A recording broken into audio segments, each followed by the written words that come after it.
Pour éviter de se faire attaquer, ici, mieux vaut se faire discret ou s'équiper. Les clients mettent ça et regardent bien à droite, à gauche, s'il n'y a pas de goéland. Ils se protègent avec leurs mains quand ils sont vraiment surpris dans la rue, parce que ça arrive qu'ils les attaquent comme ça. Juste au-dessus de ce café, un couple de goélands a élu domicile et depuis... Ils font leur vie, c'est eux qui gèrent notre vie. Donc voilà, et en fait, il n'y a rien à faire, donc faut attendre. C'est pénible, ouais, parce que bon, il faut toujours être au guet, à l'affût. À l'affût, pour protéger leurs petits ou grignoter la moindre miette de pain. Alors, pour abriter les clients...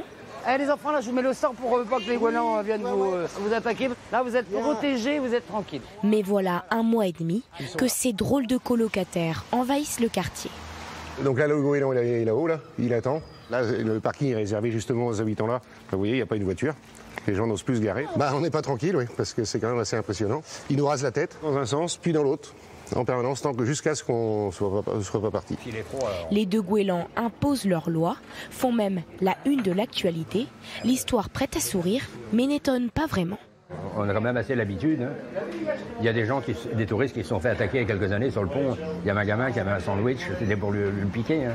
Car il ne faut pas oublier que le goéland est un animal sauvage qui est arrivé en ville pour se nourrir plus facilement. Donc, nous ne sommes plus vus en tant qu'humains comme des prédateurs ou une menace pour le goéland, mais comme une source potentielle d'accès à la nourriture. Et de ce fait, on peut retrouver des comportements qui peuvent être assimilables à de l'agression, alors qu'en réalité, c'est une adaptation individuelle de certains goélands.